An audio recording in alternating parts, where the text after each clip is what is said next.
E agora, galera, como começar? Como dar início? Start. Tá vendo que eu coloquei até uma figura de um dardo num alvo? É exatamente isso. Você precisa ter uma estratégia inicial, tá? Não adianta você sair atirando para todo lado, você não ter um discurso pronto, né? Você não estar preparado para abraçar aquela oportunidade, porque de repente você consegue a oportunidade, mas não sabe como argumentar, não sabe como se apresentar, não sabe como conversar. Então, galera, é essencial que tenha esse preparo mínimo, tá? Para que as próximas oportunidades você consiga abraçar, agarrar e ninguém tirar de você. Seja você contratado ou seja você prestador de serviço para essas empresas, ok? Primeiramente, pense no seu público-alvo. Entenda o seu público-alvo, faça um estudo. Isso não está longe, não está fora do alcance de ninguém que está vendo esse vídeo, eu tenho certeza. Quando eu comecei, eu fiz isso, né, e deu certo. Tá? Seja para você identificar alguém, uma empresa que você quer muito trabalhar, ou seja os seus futuros clientes, né, de serviços. Né? Então, o que você tem que pensar nesse estudo? Você tem que entender as dores desse cliente. Vou chamar de cliente daqui para frente, tá?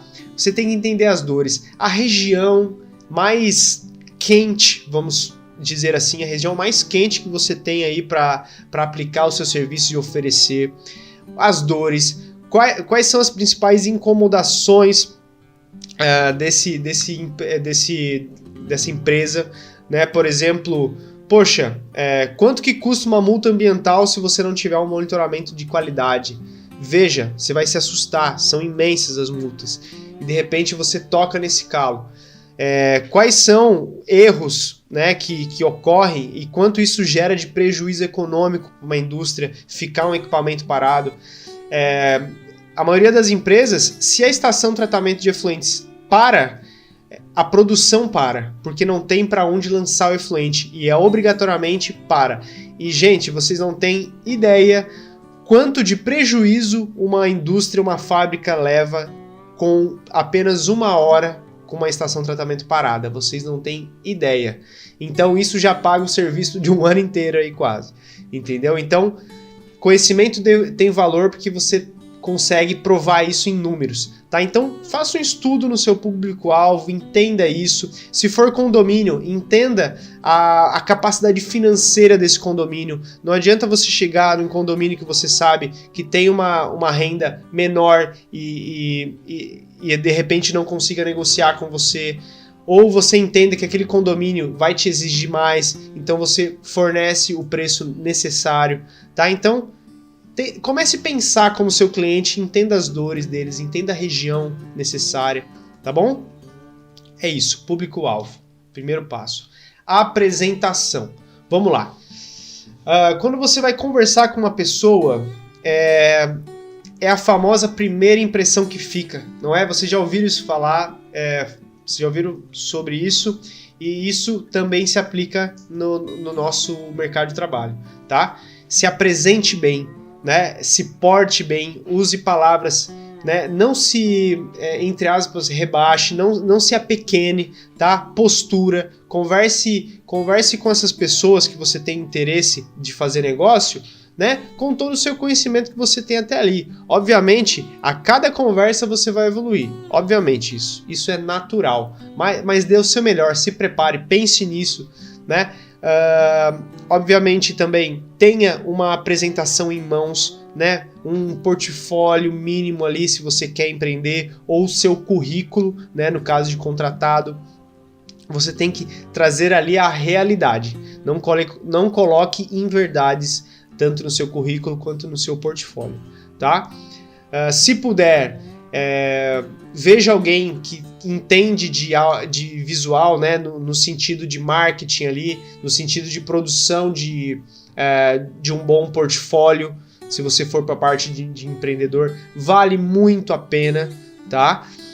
Dê chance para aquele teu amigo designer, para aquele teu amigo que é mídia social, dê chance para ele. Se você quer empreender, não abra mão de ter um Instagram profissional, tá? Porque ali ocorre muito network. Quem fala que Instagram é só para dar risada e para ver meme, tá muito enganado, porque grandes negócios são feitos a partir do Instagram. O Instagram e outros veículos como LinkedIn, Facebook são os grandes portfólios, tá? Muitas pessoas conhecem e vão atrás das redes sociais para entender melhor daquela empresa ou daquele profissional, tá? É muito importante. Obviamente, né, se você vai ser contratado, se você busca contratação, o seu perfil não necessariamente precisa ser profissional, né? Aí vai de cada um. Mas se você quer empreender, ter uma empresa, ser um profissional assim, você precisa sim caprichar no teu portfólio, e as redes sociais são, na minha opinião, o meio mais forte hoje de você negociar, de você se vender, tá bem? Bom, tendo em vista a apresentação e o público-alvo estabelecido, vem aí a proposta, né? Agora a gente começa a falar em proposta. Isso também se aplica até a parte de contratação, né? Porque, querendo ou não, você vai receber uma proposta de trabalho e precisa, né, entender se ela cabe para você ou não, né? Obviamente, se você não está metendo uma cilada, ou se realmente não, vale a pena pela minha experiência, eu vou assumir isso, e se não for legal, tudo bem, obrigado, tchau, né? Então, pensando nessa parte de contratação, né, entenda bem todos os seus direitos ali, o que você vai ter em relação a benefícios, né? Isso é muito importante, sempre entender isso, e exija o que foi contratado. Quando a gente fala em empreender, quando a gente fala em profissional autônomo, com a sua própria empresa, você precisa construir uma proposta muito bem elaborada, né? Responda as perguntas que o seu cliente possivelmente vai fazer, né? Por que eu contrataria essa pessoa? Quais os benefícios do serviço dela? E por que vale a pena eu fechar o contrato com ela? Tá? Teve mais alguma pergunta aí? Tá? Já eu falo, já eu pego.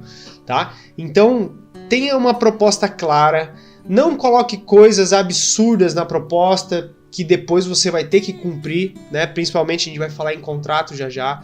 Então, também não faça aquela apresentação, leve a proposta tipo assim, com aquela fonte do Word básica lá, bota só a imagem em negrito. Não, pô, faça um negócio bacana, né? Use termos bacanas, divida por itens, né? Tenha uma apresentação legal, né? E no final das contas, apresente não só o custo daquilo, não é só o dinheiro ali no final. Você está vendendo uma solução, e solução tem valor. Lembre-se disso, coloque isso no teu caderno aí e grife com todas as suas forças. Solução tem valor. Você não está vendendo apenas o teu servicinho ali, mensalidade e tal. Não, você está vendendo uma solução. Isso agrega valor, galera. Nunca abra mão disso. Perguntas? Matheus? Não, eu consigo ler daqui. Léo, sobre o que você está falando em dar valor? Uma situação, você é um profissional de ETE que se especializou e buscou conhecimento, mas o empreendimento não quer pagar o seu valor e, na verdade, escolhe um profissional que não se especializou para desenvolver atividade ou não quer aquilo que você cobrou. Como você analisa isso? Bem interessante, Matheus, muito perspicaz sua pergunta, porque eu ia colocar um vídeo exatamente disso hoje. Eu acabei querendo colocar um vídeo no meu Instagram falando de tratamento anaeróbio e aeróbio, mas o próximo vai ser sobre isso, sobre essa diferença de valorização no mercado, tá? O mercado está poluído, sim, ele está poluído em vários sentidos, né? Tanto na parte ambiental quanto na parte comercial, tá? Porque em todos os ramos vão ter profissionais que se, entre aspas, prostituem para levar aquele serviço. Mas eu tenho certeza que se aquele profissional oferece um valor abaixo do normal e também não possui a qualificação, aquele serviço vai dar prejuízo para o empreendedor, tá? Alguma hora o empreendedor, né, o cliente que adotou aquele serviço ou aquele diretor que contratou aquela pessoa vai se arrepender, tá? Então, a gente não tem como forçar a situação, né? A gente só tem que entender que uma hora, possivelmente, essa pessoa vai voltar a te contactar porque ela vai lembrar, poxa, eu devia ter contratado os demais, né? Aquele famoso ditado, né? O barato sai caro. Eu vi isso acontecer várias vezes, tá? Eu vi minhas propostas serem recusadas em vários locais. Porém, dava alguns meses, a pessoa me retornava falando assim, socorro, estou desesperado, tá? É isso que acontece. Aí você vai lá, coloca o seu preço novamente, fecha e apaga o incêndio do cliente e presta o seu serviço com qualidade, tá? Tem que seguir o jogo, tá? Isso acontece sim, é aprendizado e não precisa esquentar a cabeça com isso, porque quem tá perdendo não vai ser você, tá? Vai ser a pessoa que tá contratando errado, tá bom? Então, bola pra frente e não realmente é só aprendizado nessas situações, beleza? Não diminua o seu preço por competição, tá? Você não tem que enxergar como uma competição. Obviamente, se for questão pequena, 50, 100 reais de repente, você pode sim negociar para fechar aquele contrato, né? Se aquilo não vai te deixar no prejuízo. Mas, se for uma coisa exorbitante, que você não consegue, que você vai empatar ou ter prejuízo, nunca negocie dessa forma, tá? Isso aí eu te garanto que você não vai se arrepender, tá? Porque você pode entrar em um serviço aí que você vai ganhar pouco e vai se incomodar um monte. Você vai ver que, poxa, meu serviço não vale só aquilo. E você vai trabalhar com isso na cabeça. E se tem uma coisa que atrapalha nessa questão, é exatamente isso, você não estar sendo valorizado. Ok? Muito obrigado pela pergunta. É isso aí.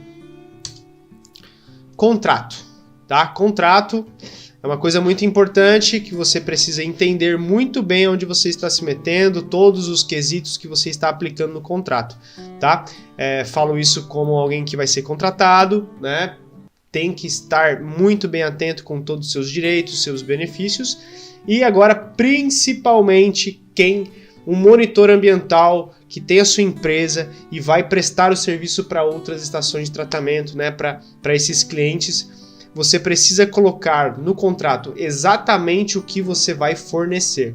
Se você colocar coisas ali que fiquem subentendidas, o cliente pode te cobrar e você pode se complicar com isso e acabar tendo que fornecer coisas que você não previu no seu escopo, né, no seu orçamento, tá? Então, por isso, faça as contas necessárias, coloque todos os seus custos quando você vai oferecer um serviço, seja deslocamento, alimentação, ART, tem preço também. Se você vai fornecer algum produto químico, coloque o valor do produto químico, né? E entenda que esse é o seu custo, né? Isso não vai ser o que vai ser oferecido. Ainda tem impostos, né?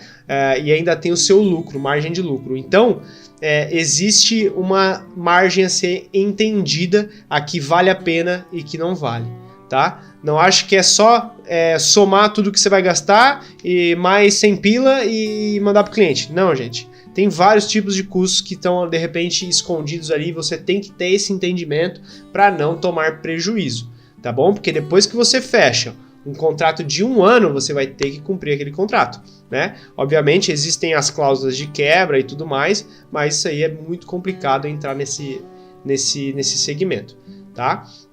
Então, quando você vai fazer um contrato, que eu recomendo, tá? Busque algum profissional do direito, tá? Dê oportunidade àquele teu amigo que fez direito, dê oportunidade àquela pessoa que você vê com bons olhos que entende do assunto, tá bom? Da mesma forma para o designer que vai fazer teu portfólio ou aquele social media que vai fazer o teu perfil, vai fazer como que chama? A tua identidade visual, né? No caso de empreendedores, né? Então, vale a pena você ter um contrato base, né? Para fazer alguém que entenda, faça as cláusulas, que converse com você, o que você vai oferecer. E aquela pessoa traduza de forma legal para um contrato e você tome isso como base para todos os seus clientes, beleza? Isso é indispensável, galera. Contratinho meia boca aí, você pode tomar um grande prejuízo, tá bom? Alisson. Olá, Léo. Ótima aula. Uma cláusula interessante de colocar no contrato é... Isso, exatamente. Por exemplo, as minhas propostas de monitoramento, elas têm um item chamado o que compõe a proposta e, na sequência, o que não faz parte da proposta, ou seja, obrigação do cliente, tá? Então, desde a proposta, Alisson, deixe isso muito bem claro, tá? O que compõe e o que não compõe. E daí, no seu contrato, você vai pegar essa proposta que foi aprovada e traduzir ela para o contrato, onde vai estar ali os mesmos itens, tá certo? Obviamente que tem várias cláusulas no contrato, né? Em relação a outros quesitos, mas talvez essas duas, o que compõe e o que não compõe, são as mais importantes, porque isso define o limite do seu serviço, tá certo? Isso é muito importante, muito bem lembrado, tá? Não pode faltar a nenhum momento. Show de bola, viu? E por último, galera, eu acho que como uma cereja no bolo, o profissionalismo, tá? Não é algo que a gente entende de primeira, mas é algo que a gente vê como essencial durante a nossa trajetória. E não podemos abrir mão. Existe um limite do profissionalismo que você tem que se assegurar a não ultrapassar, ok? Relacionamento com o cliente, né? Obviamente, tem aqueles clientes que são super gente boa, que você vai trocar uma ideia sadia, sempre vai estar ali em uma energia legal, e tem aqueles clientes que simplesmente não te dão todo aquele conforto para conversar. E é ali que o profissionalismo é botado em prova, tá? Em ambos os casos são botados, mas principalmente aquele que você não gosta, porque realmente você não pode dar muito pano para manga, né? Você tem que tomar muito cuidado com o que você fala, com as coisas pessoais, né? Obviamente não é legal a gente ficar conversando envolvendo assuntos pessoais, né? Então você vai ter que ter a ciência que você vai encontrar todo tipo de cliente, desde aquele que sabe muito e cobra muito, ou aquele que não sabe nada e cobra muito, ou aquele que sabe muito e não cobra nada, tá? Então tenha ciência que vai ter todo tipo de situação. Você vai ter que ser essa peça coringa para entender o perfil de cliente que você está lidando e saber tratar ele da melhor forma profissionalmente, tá? Senão você pode estar perdendo algo ali no meio, né? Não podendo renovar, se você der alguma bola fora, ou se o cliente sentir que tem alguma coisa errada ali no seu discurso. Obviamente a gente não quer isso, a gente quer trabalhar e ter o nosso serviço aí prolongado, ok? Da mesma forma vale para pessoas que vão ser contratadas, né? Ambiente de trabalho é ambiente de trabalho, né? Depois, aí o que faz depois do sinal, o que faz fora dali, ok. Mas obviamente sempre mantendo a ética, né? Eu acho que todo mundo tem uma noção disso, mas é sempre preciso enfatizar. Você vai encontrar todo tipo de pessoa e você precisa saber o limite até onde vai o profissionalismo e respeitar isso aí. Tá certo?